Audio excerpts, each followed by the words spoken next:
नमस्कार, मी पंजाब डक राज्यातल्या सर्व शेतकऱ्याला सांगू इच्छितो.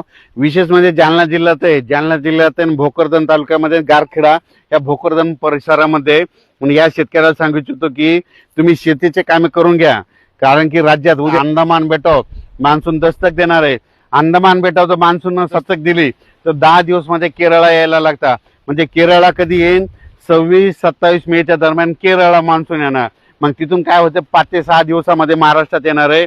म्हणून शेतकऱ्यांनी शेतीचे कामे सर्वप्रथम करून घ्यावी. खास करून हे आपण भोकरदन मध्ये जालना जिल्हा आहेत, म्हणून या जालना जिल्ह्यात तिकडे आल्याच्या नंतर सगळीकडे असेच राहणार. म्हणून ह्या शेतकऱ्याला सांगू इच्छितो की तुम्ही शेतीचे कामे आठवा. कारण की तुमच्याकडे 28 आणि 29 तारखेला मान्सून पूर्व अवकाळी पाऊस येणार आहे आणि ह्या ज्या मिरच्या लावल्या त्यांच्यासाठी जीवदान ठरणार आहे. आणि तुम्हाला सांगतो, हे जे वारं चालू आहे ना राज्यामध्ये, आता ही जे वारं असं इतकं जोरात सुरू आहे, 22 तारखेपर्यंत असंच वारं राहणार आहे चालू. 23 तारखेच्या नंतर हे वारं बंद होणार आहे.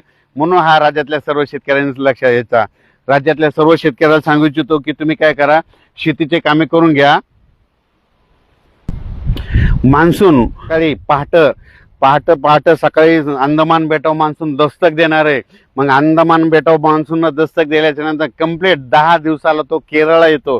मग केरळला आल्याच्या नंतर 5 ते 7 दिवसामध्ये त्याला महाराष्ट्रामध्ये यायला लागतं. केरळला जर 3 दिवस सारखा पाऊस पडला तर तिथं मान्सून आला जाहीर केलं जातं. म्हणून तुम्हाला एक सांगू इच्छितो की शेतकऱ्याला सांगू इच्छितो की तुम्ही काय करा, शेतीचे कामे अगोदर आटपून घ्या. कारण की राज्यात 2026ला यावर्षी सुरुवातीला थोडाफार पाऊस कमी राहील, जेमतेम राहील, पण यावर्षी पिकाला खूप चांगला पाऊस राहणार आहे.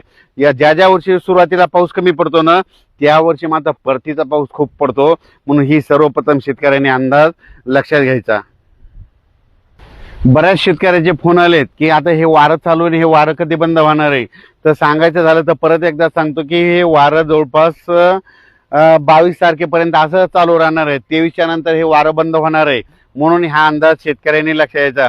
23च्या नंतर देखील तुम्हाला सांगू इच्छितो, राज्यामध्ये म्हणजे ह्या मेच्या शेवटच्या आठवड्यात मान्सून पूर्व अवकाळी पाऊस बरसणार आहे. पण हे सगळ्या महाराष्ट्रात पडणार नाही. फक्त मान्सून पूर्व पाऊस कुठं बरसणार जास्त तुम्हाला सांगतो, सांगली जिल्हा, कोल्हापूर जिल्हा, सोलापूर जिल्हा, सातारा जिल्हा, घाटमाता, कोकण, पुणे, त्याच्यानंतर अहिल्यानगर, बीड जिल्हा, धाराशिव जिल्हा, हे लातूर जिल्हा, ह्या पट्ट्यामध्ये मात्र मान्सून पूर्व पाऊस बरसणार आहे. म्हणून हे अंदाज सर्व शेतकऱ्यांनी लक्षात घ्यायचा.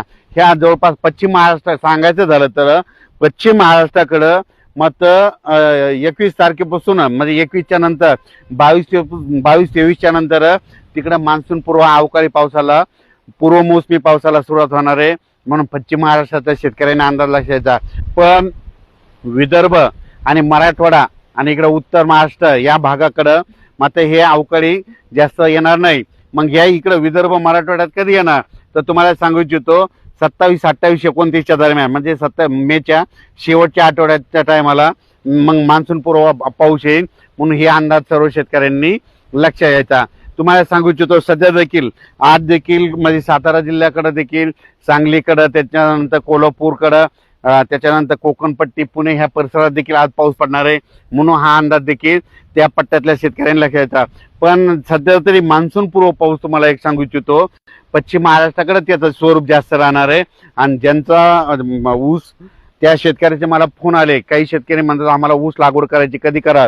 तर त्या पश्चिम महाराष्ट्राचे जे शेतकरी आहेत कोल्हापूरचे, त्यांना ऊस लागवड करण्यासाठी सांगू इच्छितो की तुम्ही काय करा, म्हणजे 20, 21, 22, 23 तारखेपर्यंत तुम्ही सरळ हे ओढून रेडी करून ठेवा. कारण की त्याच्यानंतर मेच्या शेवटच्या आठवड्यात मात्र पश्चिम महाराष्ट्राकडे चांगल्या स्वरूपाचा पूर्व मोसमी पाऊस बरसणार आहे. म्हणून अंदाज लक्षात घ्यायचा. आणि त्याच्यानंतर राज्यात मात्र शेतकऱ्याला परत विनंती करतो की तुम्ही शेतीची कामं सुरुवातीला आवरा. कारण की 17 मेला अंदमान बेटावर मान्सून दस्तक देणार आहे. तिथून 10 दिवस यायला केरळला लागतात. केरळला 26, 27, 28 मे 3 दिवस तिथं केरळला पाऊस पडला. तिथं मान्सूनाला जाहीर करणार आहे. ती देवभूमी आहे, त्या देवभूमीवर जाहीर करणार. मग तिथून तो पुढं प्रवास करणार. पण हे प्रवास करत असताना एखाद्या वेळेस पाऊस एखाद्या शॉर्टकट मार्गाने सुद्धा येऊ शकतो. म्हणून हे अंदाज सर्व शेतकऱ्यांना लक्षात घ्यायचा आणि शेतीचे कामे करून घ्यायची. अचानक वातावरण बदल झाला तर लगेच एक मेसेज दिला जाईल.